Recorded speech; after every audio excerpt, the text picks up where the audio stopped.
It's not my regular clap, but who really cares? Hey, it's me, Shell360.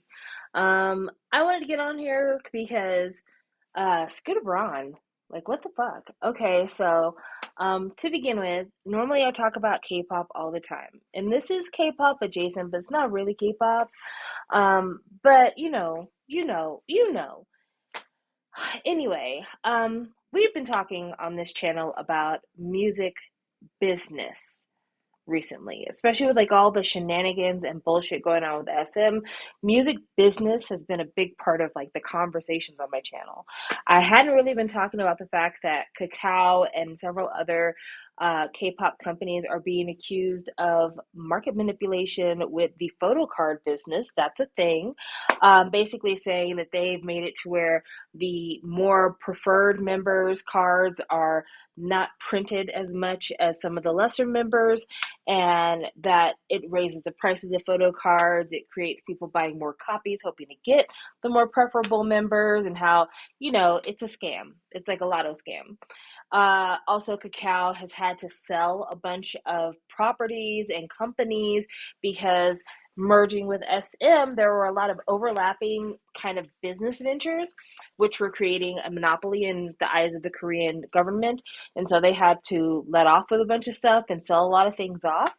So things aren't still things still aren't settled with SM. And I didn't even get on here and talk about Baekhyun deciding to have his own company. I guess deciding not to personally renew his contract. What else is going on? Seulgi resigned, which that's fine. I mean, I don't. Seulgi decided to resign with SM. It's whatever. Red Velvet had already renewed their contract as a group, so not a big deal. Anyway, shenanigans are happening. Oh, also, still no progress on the Blackpink renewal at all. We don't know if Lisa's gonna sign or not. We don't know if the other girls are signing or not. Nothing. It's been crickets over in that area. So there's still like K-pop business things happening.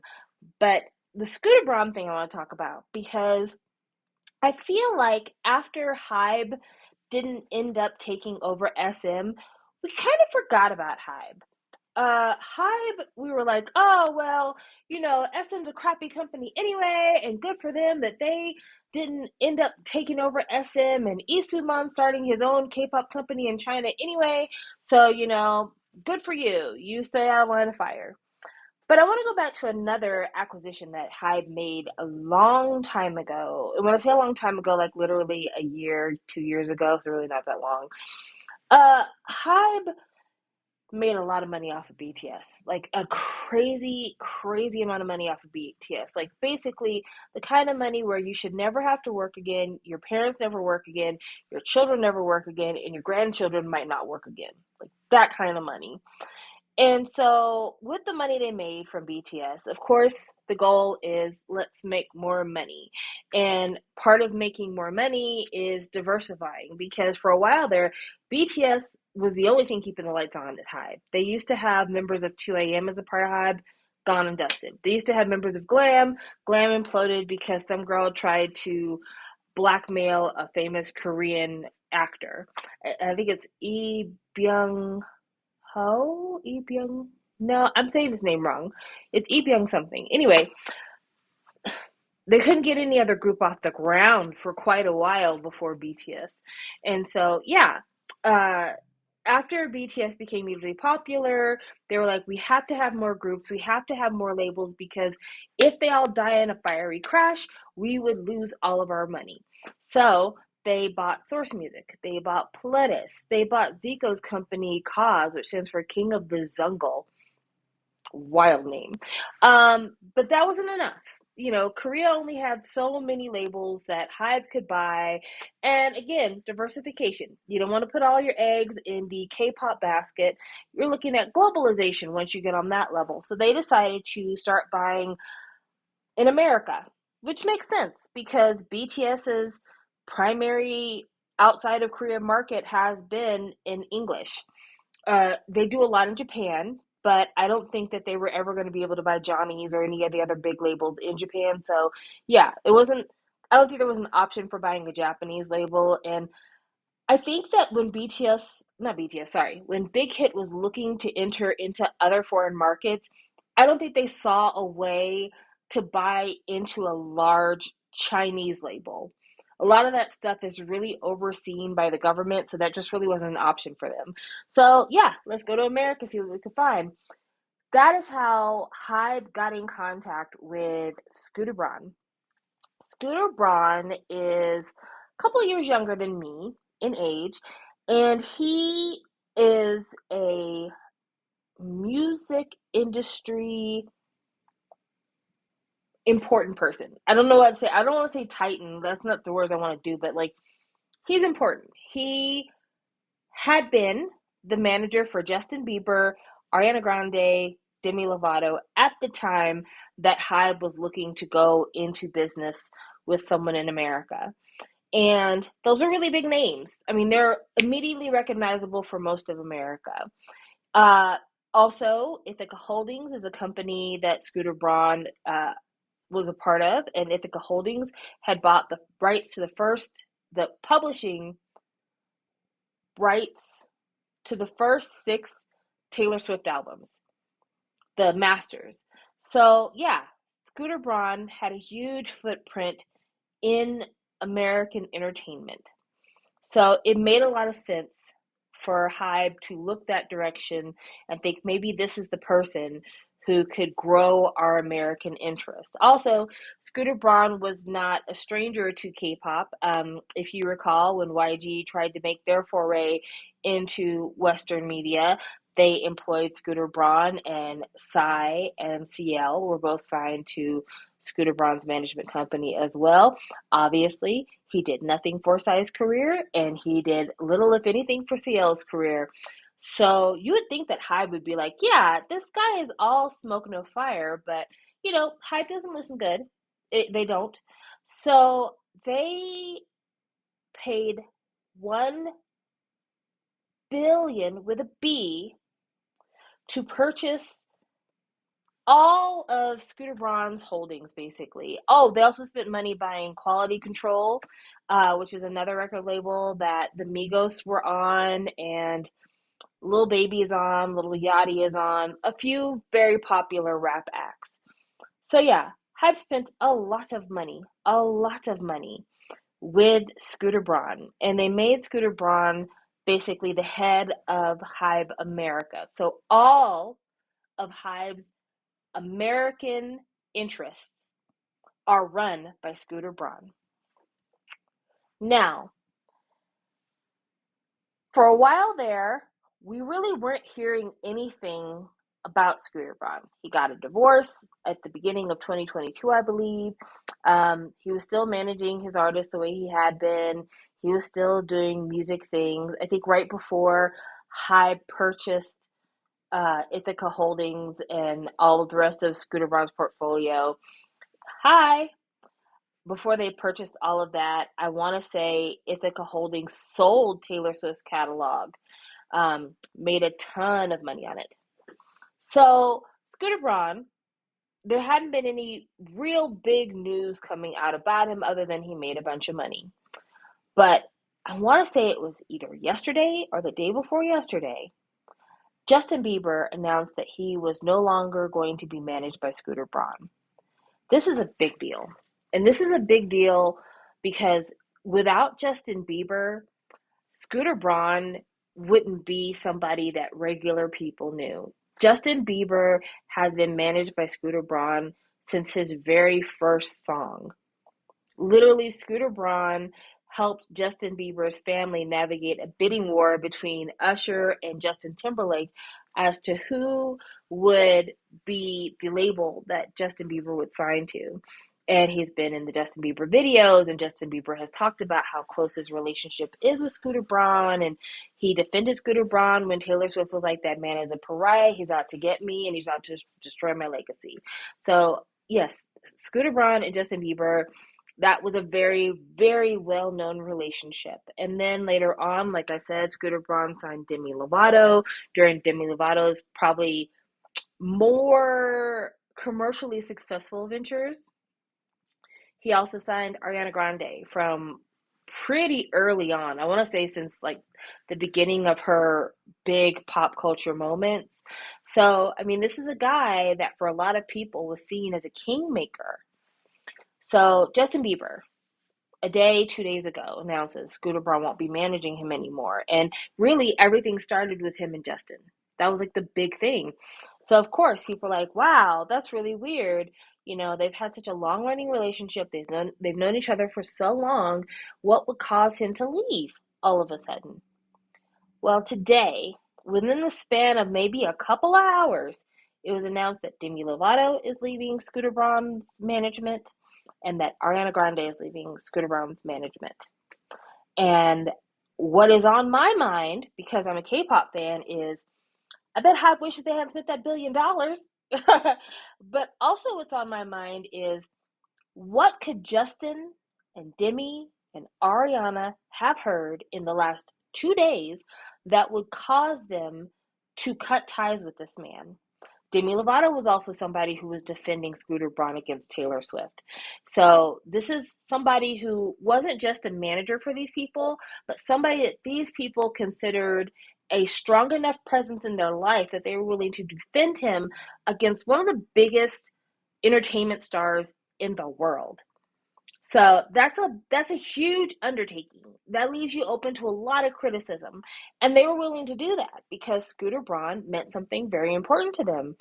So what could have happened that would cause these long running, very deep social relationships to fall apart? And I can't say that I know. I really can't say that I know. But I have speculations about it. And usually, when something like this happens, when you see a mass exodus very, very quickly, seemingly out of nowhere, there's usually about 3 to 4 things that are happening. Number one, the company is about to go out of business. I don't think that's what's going to happen because, like I said, Hybe just gave a whole bunch of money to make Hybe America work. Number two, Scooter Braun could be entangled in something really disgusting and dirty personally. Like it could be that he's about to be brought up on charges of some kind of violence or some kind of sexual misconduct or some other thing that people find personally unsavory. Number three, they have found out that he has stolen money from them. It could be that maybe it was time to renew contracts and one person found out that they were being short shrifted and the word got out. And that is the reason why people are leaving in droves because they can't believe someone so close to them would have stolen money from them. Or number four, which to me seems like the most unlikely reason why they would leave, but could be the case, there is a new supreme in the air. There's somebody whose management skills are so good that they're now entering the music space and everyone is leaving to go to them. And I think that's unlikely that everyone would leave in a couple of days to go to this new wonderkin, but that could be the thing. I mean, I could imagine like Rich Paul, who is LeBron James's manager. I can imagine him being like, "Hey, me and Adele are starting a new management company because we fuck and we want you guys to sign." I could see that happening, but I think we're probably closer to something really deviant personally from Scooter Braun. Like, for those of you who are unaware, when you have a lot of money and you are a notable person, you get the heads up on things. It's very rare that somebody with the kind of money, prestige, and background that Scooter Braun has, it's very rare that that kind of person is taken by surprise when it comes to possible law enforcement actions or possible scandals erupting in the media. Usually, their press people are given the heads up well ahead of whatever could possibly be happening to them. And they're given time to lawyer up, they're given time to start drafting press announcements, they're given time to do so many other things. And so, for all of these things to happen, and we've not heard any statements from Scooter Braun or his people, makes me think that they can't talk because it's something personally unsavory. The only other thing that could be going on, which again, far-fetched to me, is that Scooter Braun has decided to leave Hive America and all of the companies that were sold to Hive America to start something new. And when people say they're parting ways with Scooter Braun as their manager, it is because he's starting a new company and they're planning to sign with his new company, which that's probably the least exciting update to have about things, but probably very well could be true. Kind of like Isuman deciding to open a Chinese company and Sunny getting signed to that company. Not saying that that happened, but Sunny did leave SM, which is shocking to everybody. Like it has been shocking to see like who as a legacy artist has decided to leave SM, but Sunny is the niece of Isuman, so her leaving, everybody was like, "What the hell? Girl, this is your family. Why are you gone?" But maybe that's the thing. That's her family, and that's why she decided to leave, so she could follow him to whatever the fuck he's doing in China. I say all that to say, with the speculation running wild about what it could be, I wonder what kind of court case lawsuit we're going to be seeing from Hybe regarding this. Because Hybe, as I stated way earlier, spent a grip to buy Scooter Braun's music entertainment empire. They gave $1 billion, guys.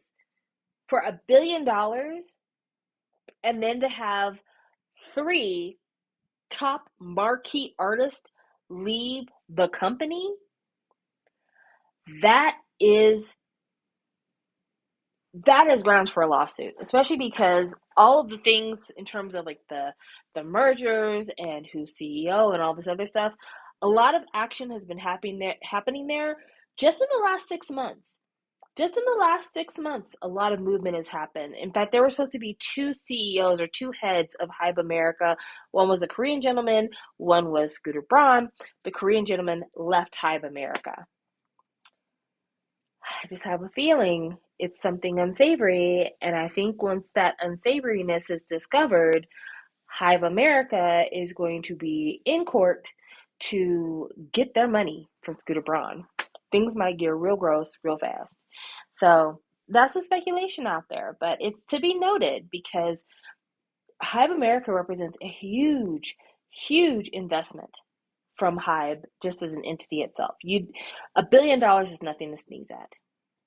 So I'm waiting to see what's going to happen with that, and I recommend that you guys keep your eyes and ears peeled because yeah, that's a huge deal. It's a huge deal. I'm trying to think if there's any K-pop things I need to talk to you guys about. Not really. I don't know how many of you watch Thai BL, but GMMTV's got a new show called Only Friends, and it's Only Friends, not Only Fans, Only Friends, and it is spicy. It's very spicy. If you like this spicy BL, there you go. But yeah, I'm just interested to see what's happening. I watched Thai BL on YouTube. So if you want to watch Only Friends, it's got 2 episodes on YouTube right now. Just type in Only Friends the series and you'll find them on YouTube because they're right there. And then if I want to watch other shows that aren't on YouTube, sometimes I watch them on Viki. And if I'm not watching them on Viki, the app Viki, Viki, then I watch them on a couple of other places that I can't say, but that there are free videos that people sometimes pirate on. You know what I mean? Uh oh, I talked about the Thai BL thing. I guess I was gonna talk about Rain. I needed to talk about that. Um, I really don't want to, but I feel like I have to. So you guys know that one of the first unboxings I ever did on my channel, literally, I think maybe the first video on my channel, I think it might be the first video on my channel, was me showing a Rain album. Uh, it was, I think it was called Back to Basic. Yes, I think it's Back to Basic. I wanted to say Back to the Basics, but no, it's Back to Basic because, English. And I have been on this channel telling you guys about how much I love Rain, how much I admire his music, uh, how I admire his personal story of, coming from poverty and his mother dying from diabetes because they couldn't afford medicine or proper food for her, and then him becoming, a CEO and a Universal star. All these things. I've talked about this with you guys before. One of the things I never really talk about is Rain's history as a music entertainment head. And I don't like to talk about it because it makes me sad. But I'm going to talk about it here because Rain was at KCON and the girls are mad. He got a black ocean, he got booze, he got people throwing him the finger.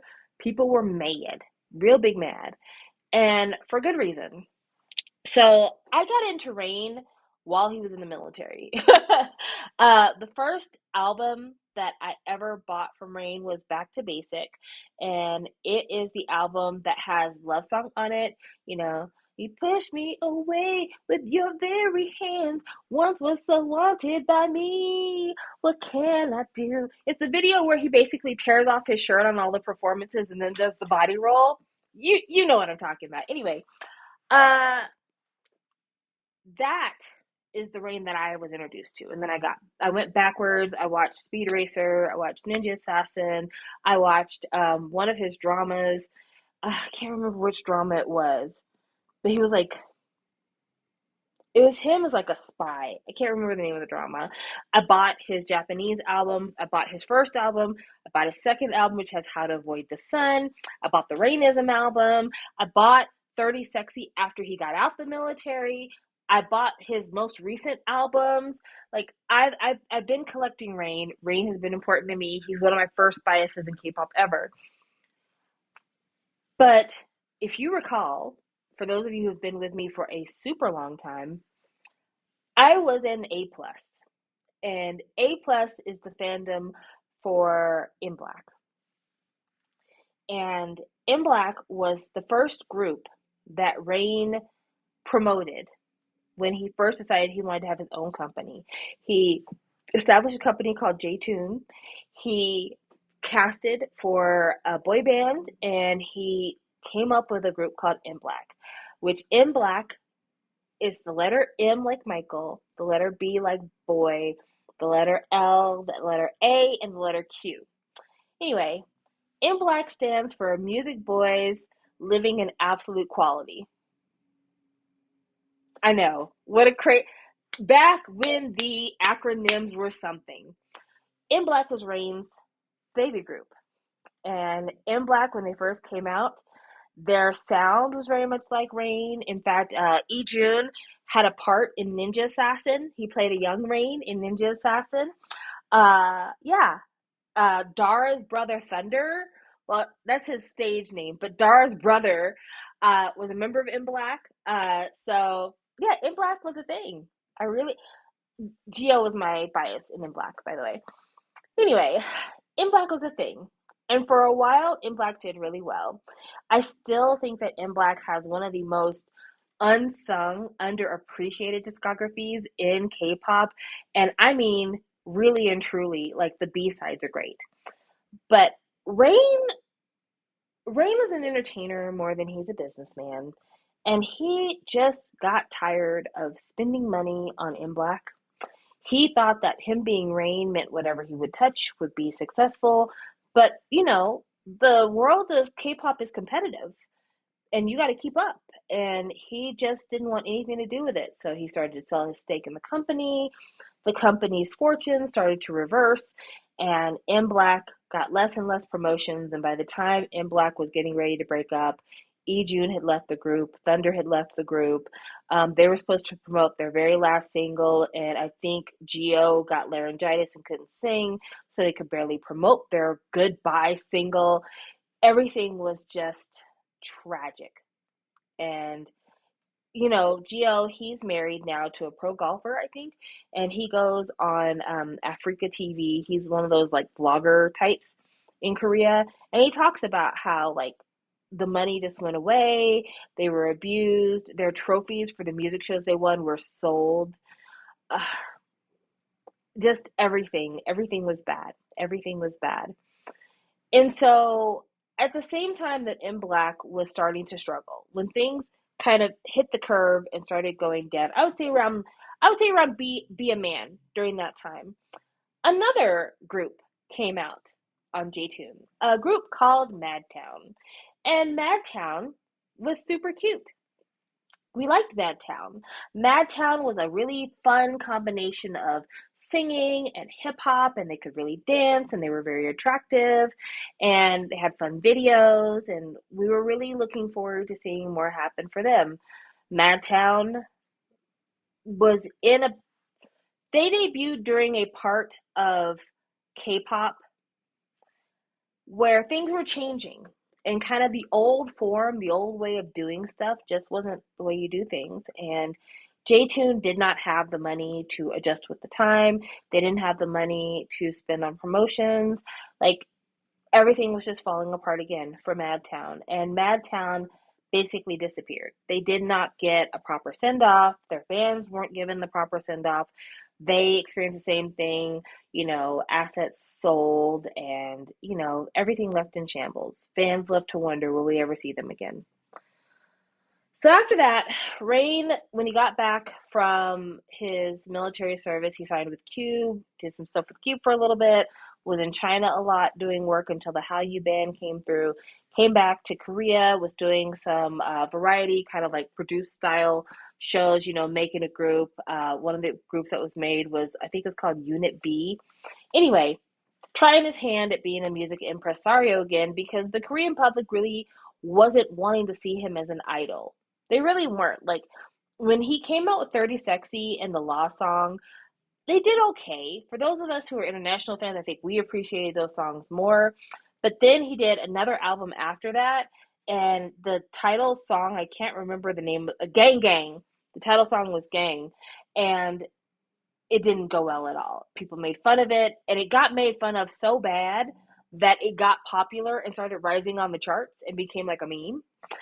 But yeah, music wise, people weren't really checking for Rain.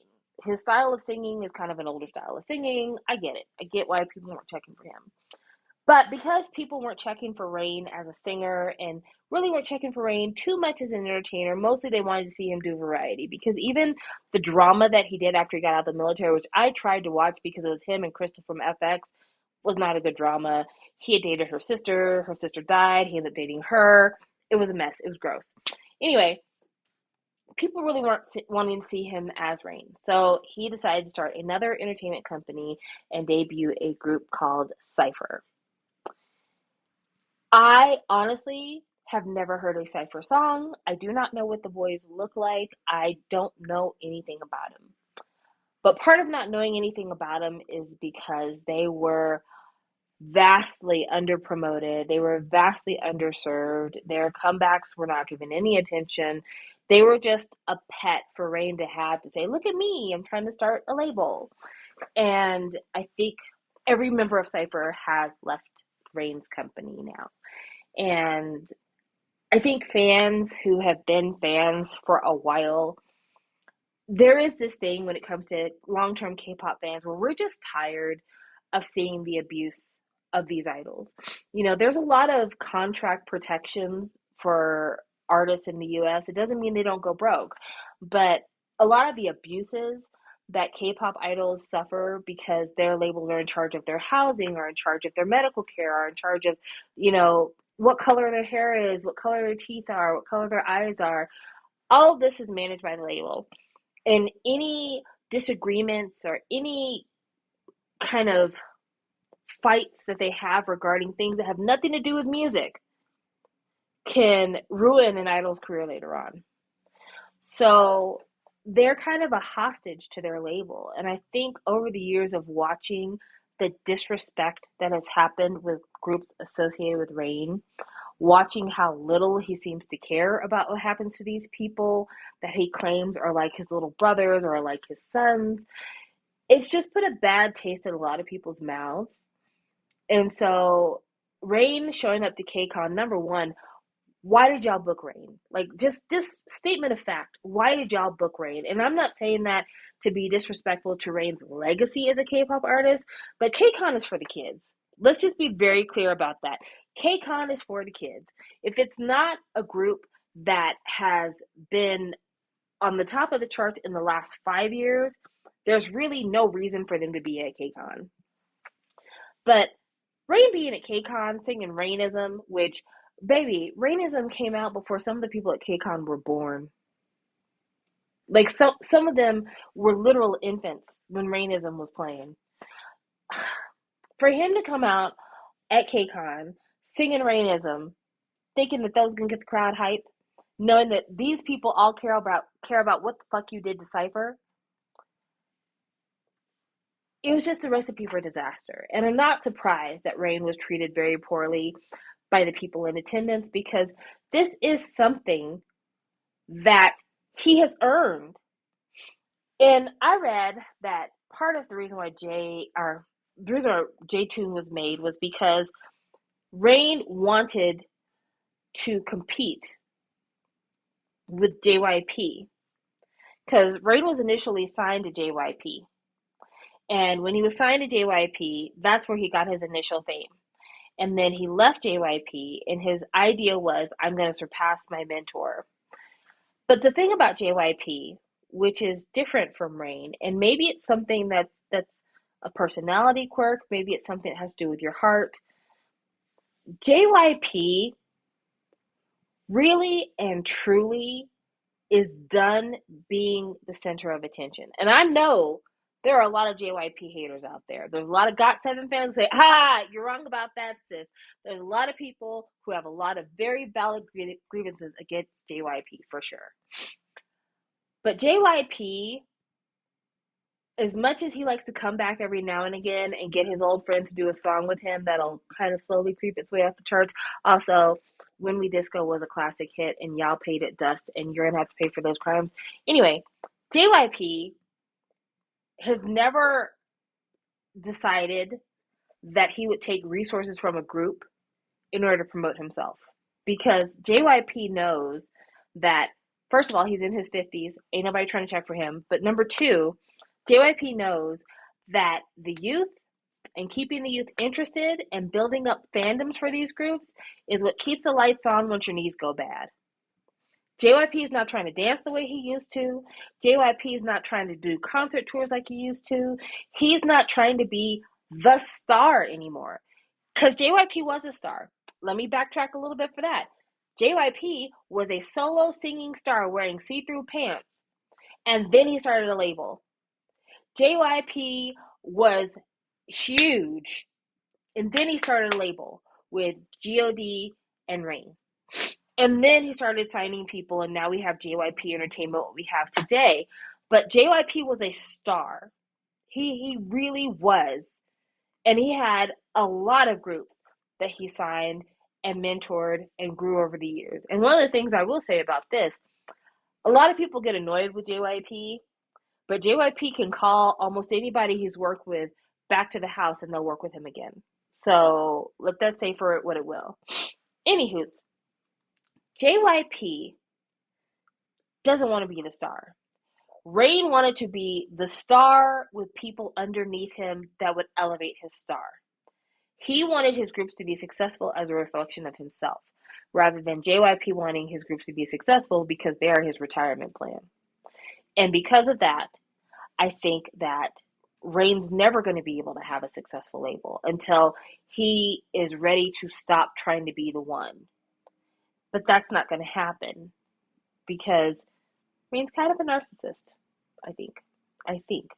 Allegedly, to what appears to me. And yeah, he's let his ego and his narcissism get in the way and has let it ruin a lot of other people's livelihoods. And it's really sad. And I hate that that's who he is because, like I said, I've been a fan of Rain for quite a while. I've admired his work. I've admired his life story. I was happy when he married his wife because she was a huge actress in Korea. And I'm like, this is what you deserve. This is what you deserve. But yeah, Rain's just, he's not it. He's not it. And A good example of it is that recently Taemin was on a show and Ihuri was there and Rain was there and Zika was there. And Ihuri was fawning all over Taemin. And Zika was on the side, not even engaged in whatever the fuck was going on with Ihuri and Taemin. But Rain was like, "What about me? Why aren't you paying attention to me? Why don't you care about me?"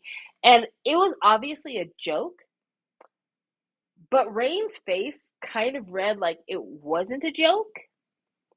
Whereas Zico was like just on the side laughing. He's like, whatever, fuck it. I'm here to collect a check. And it just felt like Rain's having a hard time letting go. And when an old person doesn't want to let go, that shit's sad. That shit's real sad. And I know, because I'm an old person too. There's some shit you gotta let go over time. You never have to let go of your sense of wonder. You never have to let go of your youthful spirit. But sometimes you gotta let go of abs. Sometimes you gotta let go of being the hot new thing or just the hot thing in general. Sometimes you have to lean into the stuff that lasts forever, or at least the stuff that will outlast you. And Rain just isn't built that way. And it's very unfortunate because, like I said, I really, really love him. If I was going to give you some recommendations on some Rain songs to listen to, I, of course, recommend 30 Sexy. It's a great fucking song. I recommend Love Song because he literally throws his clothes off on the ground and starts body rolling. I recommend Rainism. Obviously, it's a great fucking song. I can say my favorite Rain song of all time is How to Avoid the Sun. Great fucking song. It sounds like a Sting song. It's so, so good. Uh, yeah, those are the songs that I would recommend to you if you wanted to get started listening to Rain slash B. Also, his Japanese work is really good too. But yeah, sometimes you have to acknowledge your limitations and work with the things that remain. But anyway, shout out to JYP because yes, I know the Agassiz hate JYP, but when you look at things, if you really look at things, JYP gave GOT7 a huge opportunity. And for that, you kind of have to pat the old man on the back. Like, I want to talk about JYP some more because I always feel the need to defend JYP because people just hate JYP, in my opinion, blindly. And I know the religion thing is really weird. I'm not gonna touch on his religious stuff, but let's just say JYP is involved in a religious community that some might term a cult if they so chose to frame it in that way. But I'm gonna leave that alone because I'm a Christian and most people consider Christianity a cult, so whatever. Um, GOT7 is a group that I honestly only like in fits and spurts. Like out of GOT7 could release 3 albums and there will be one album with 2 songs that I like. And I'll be like, this is great for me. But GOT7, what makes them work in my opinion, and what makes them work, I think, in a lot of other people's opinion, is they have super charming members.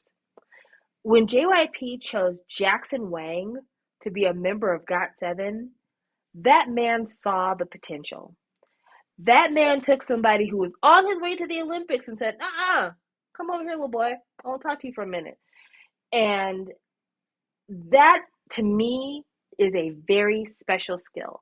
To be the kind of person who can see that far into the future and look that deeply into a person and be like, I know where you're headed and I want you here because I want to be a part of that rocket ship.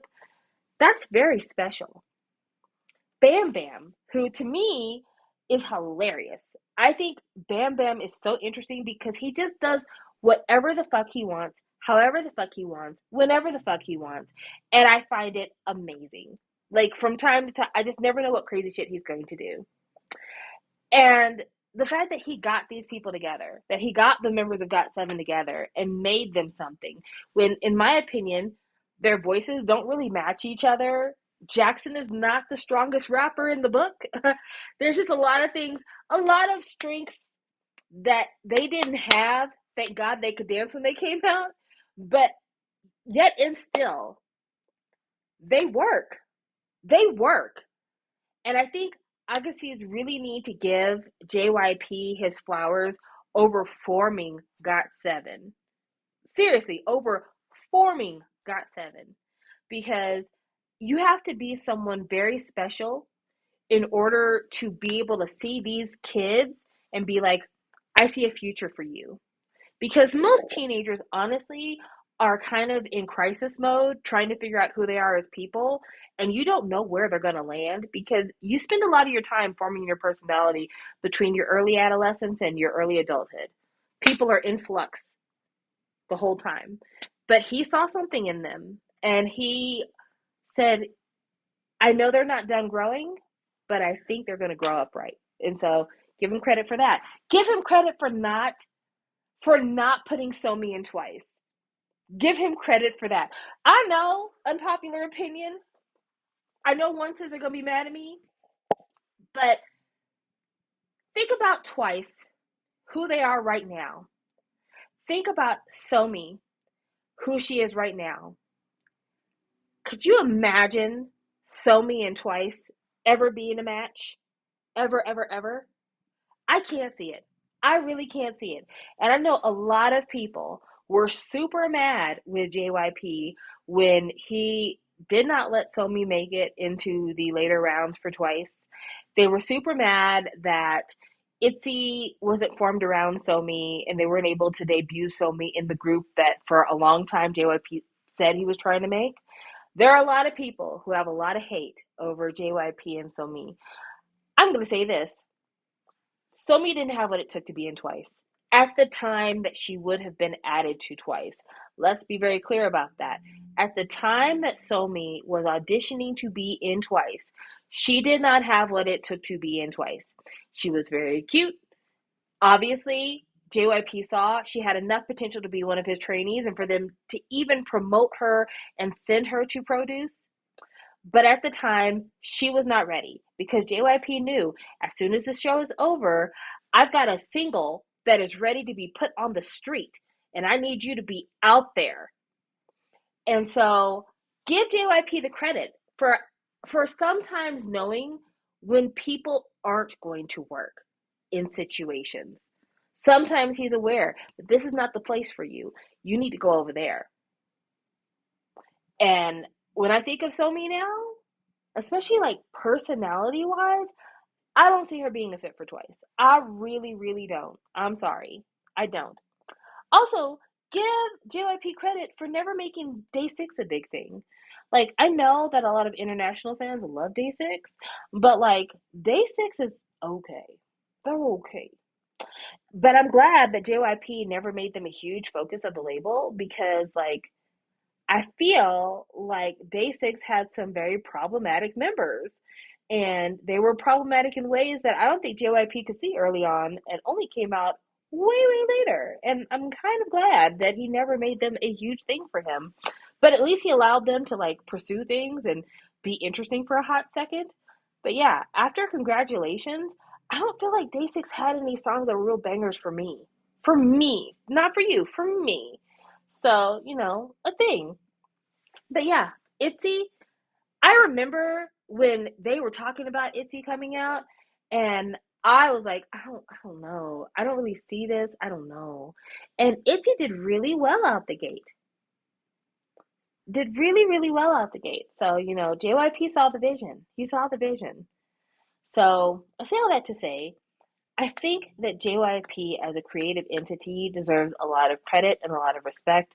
He does a lot of very fun things, and I don't think that people give him his flowers. In fact, I want to say, correct me if I'm wrong, but didn't JYP write Nomu Nomu Nomu for IOI?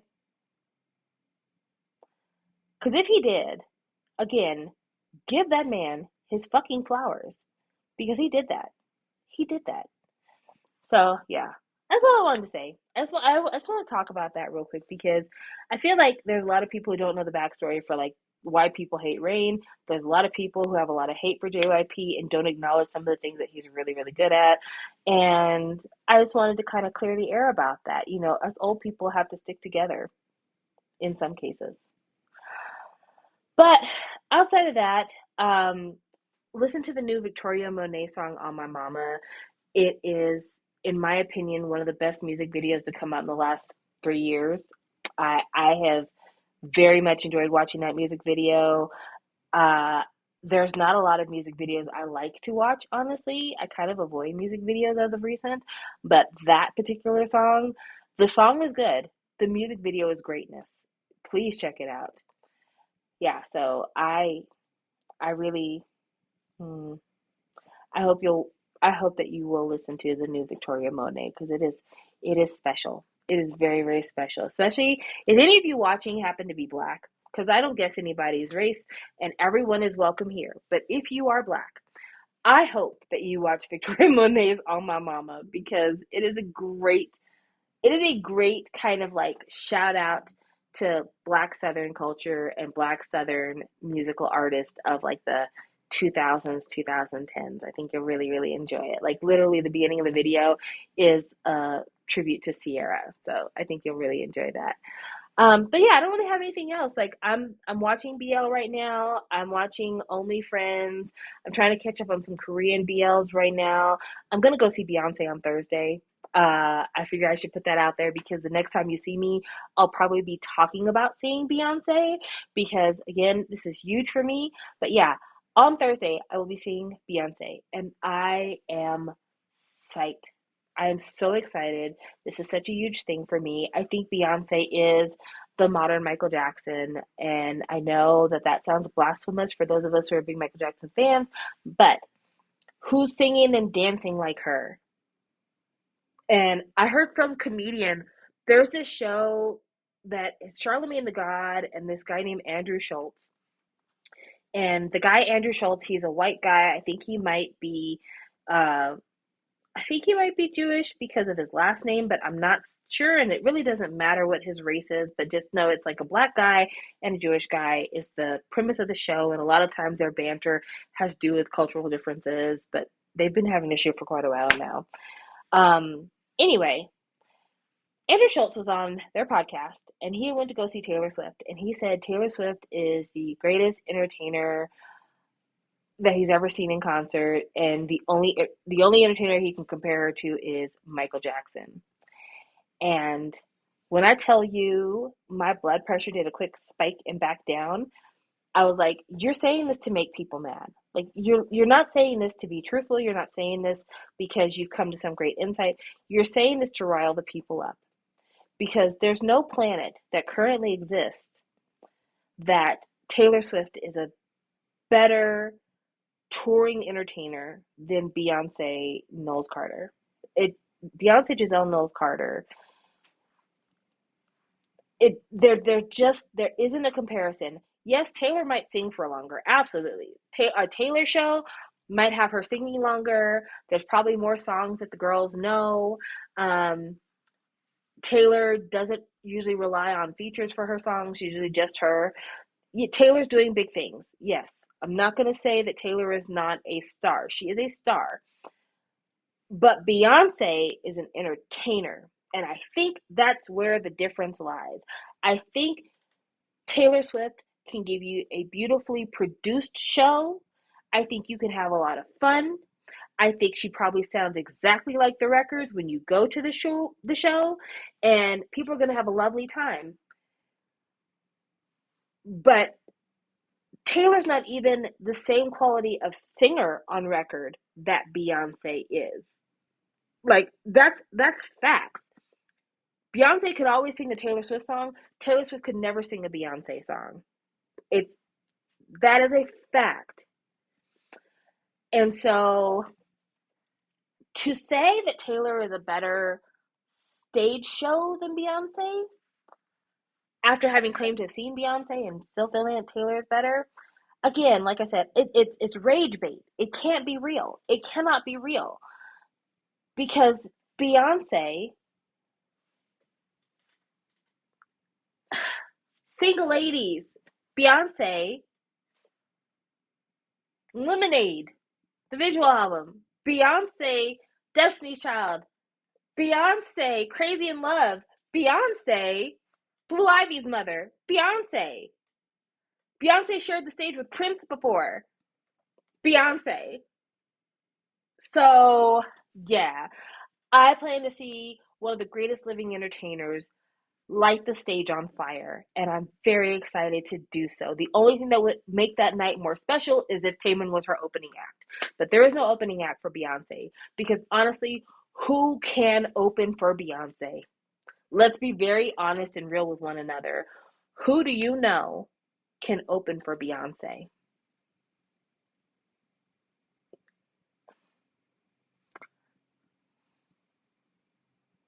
Beyonce, the Beyonce concert is the Beyonce concert.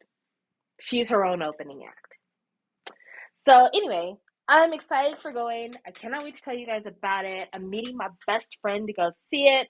So it's gonna be like a girls trip slash life changing adventure. And then after that, I think I'm gonna do some other fun stuff. Tell you about that too. But yeah, I'm gonna go see fucking Beyonce. I'm gonna go see fucking Beyonce. I'm so excited. Like she's one of those people that, God forbid, anything should ever happen to Beyonce. She will be one of the people that people are going to say, I wish I could have seen her if I could see any concert ever. Like, there's people that are on my bucket list of like, I want to see them before I die. But then there's another list called I want to see them before they die, or I wish I had seen them before they died. Michael Jackson and Prince occupy that I wish I had seen them before they died list. Helen uh, Falasha De Adu occupies my I want to see before I die list. Beyonce is one of those people that if you don't get a chance to see her, we may not see her again in concert for a very long time. And I would be very sad if I didn't get to see Beyonce on stage before she decides that she doesn't need to do that anymore. So why should she? So yeah, I'm very excited to go. I'm very excited. But that's it. BL recommendations for me. If you haven't seen Semantic Error, I highly recommend seeing it. If you like messy mafia BL, watch Kim Porsche. Like it came out a year ago and it's evergreen. Oh, okay. Before I go, someone has asked me to talk about Rise, which has another like acronym name. So bringing it back to the old school. I am not investing in Rise. I'm just going to tell you that now. I'm going to wait until somebody I trust tells me that it's for me, and then I'll listen. But I've only recently come to terms with how I like to enjoy NCT, and I just don't think that this group is for me because I already have to listen to NCT in a certain way to make myself happy. I've talked about this before. Like, Do Jung was my dream NCT project. It literally was like if I could tell NCT's powers that be, give me an album made for me, Charlotte 360, to enjoy, it would have been that album. Like it is perfect in every way. It totally and completely suits my taste in music. And I just don't think that I'll ever get anything even similar to that from SM ever again. But I've come to love NCT, even though there have been many songs that I have thought if you could just not have the rap feature. But there's a lot of music that I love from NCT. But I've had to pick and choose my battles. I don't listen to Dream. I do not listen to NCT Dream. It just doesn't work for me. Wavy, I don't care for Wavy. I enjoyed 10 immensely, but I don't care for Wavy. And NCT 127, NCTU are really where my heart lies, mostly 127, and that's kind of where I want to keep things. So, yes, there is another NCT group that has come out, but I really don't care for it. Also, hot take, the new aespa song does not work for me. I think it is a very bland offering when they need anything but a bland song. It makes me worried about what their comebacks are going to look like. Red Velvet's supposed to be having a comeback, and girl, if that's the kind of music they're giving to aespa, what the fuck are y'all going to be giving to Red Velvet? Because that was absolutely a no. Better things to do with my time. Better things to do with my time. Girl, get the fuck out of here. Get the fuck out of here. I'm not saying that aespa needs to copy New Jeans because I think that people need to be original. I think people need to do different things. Everybody's got a different color. But I just feel like aespa should have leaned harder into the hyperpop scene. They should have commissioned Charlie XCX to make some music for them. There should have been a different direction for aespa than this. This is not it. It's not it. It's never going to be it. Quit trying to tell us it's it. You cannot force feed this shit down our throat. It's not it. It's not it. No, no, Licks Bricks, I'm not going to go that far. I'm not going to say we need Isuman back. What I'm going to say is, if I was going to give Cacao SM any advice for how to handle these girls, what's happening, the like, I think that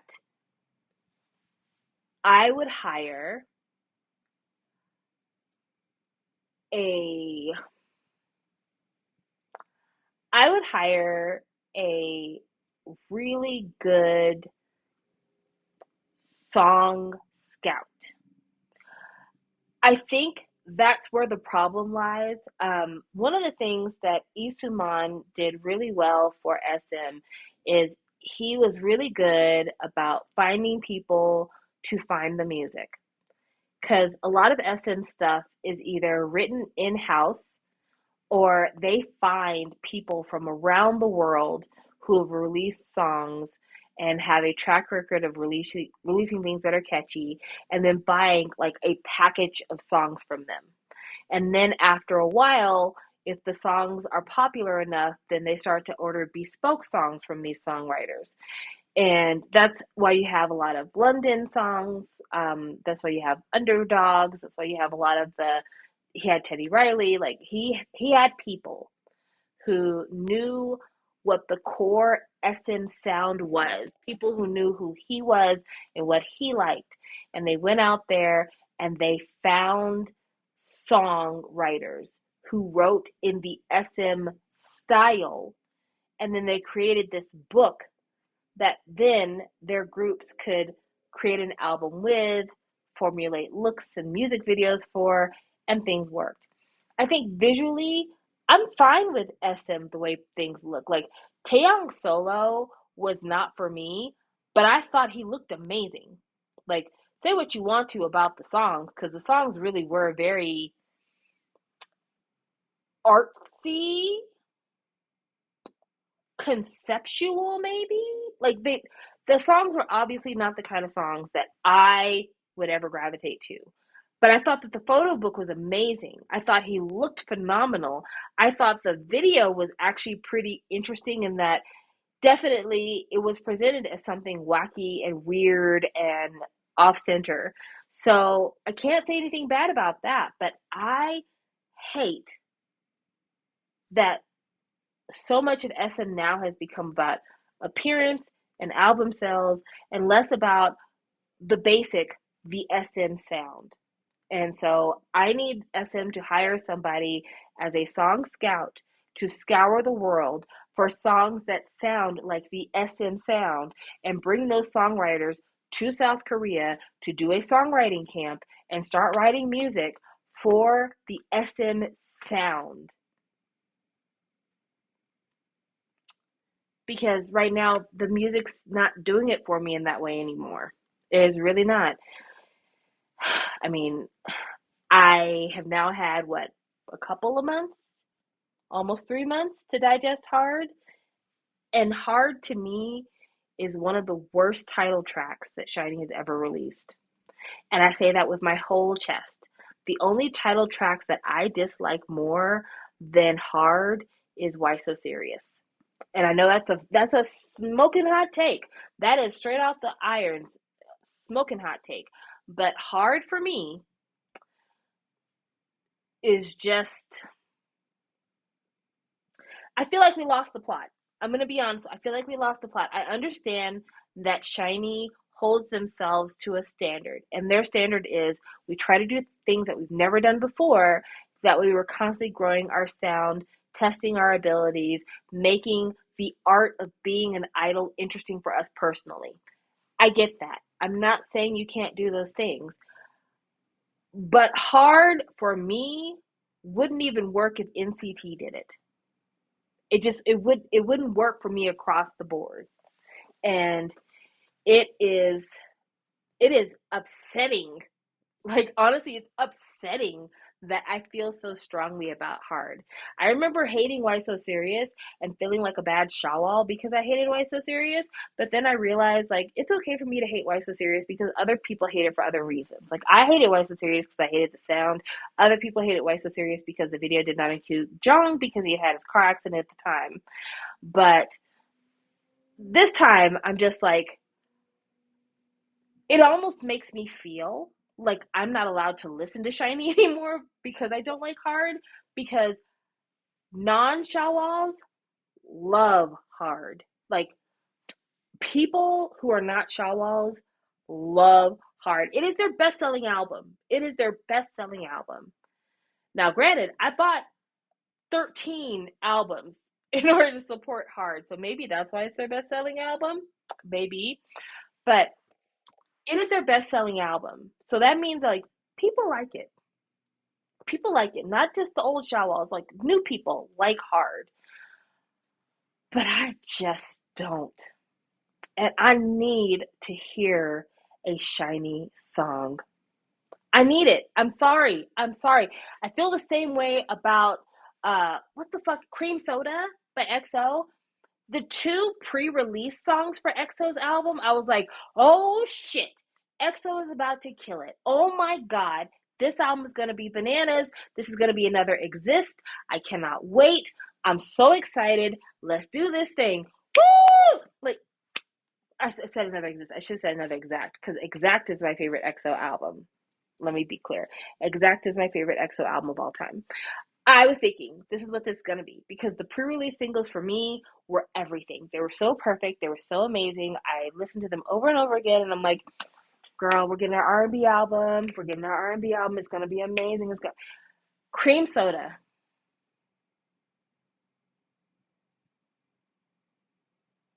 This is how I felt listening to Cream Soda.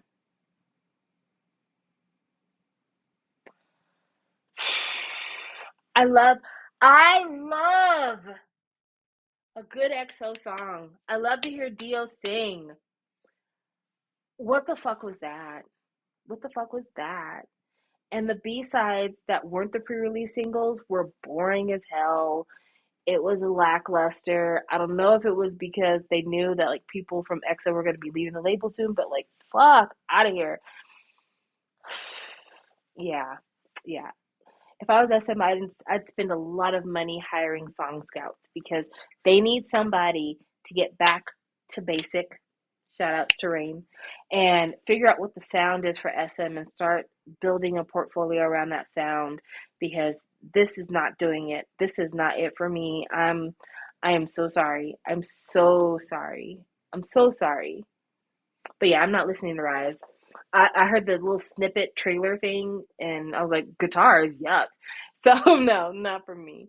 But if I do happen to listen to it in the future, I'll let you know what I think. But in the meantime and in between time, this is me, Charlotte 360, and I'm gonna go see Beyonce in a few days. So you guys take care. Talk to you later. Bye.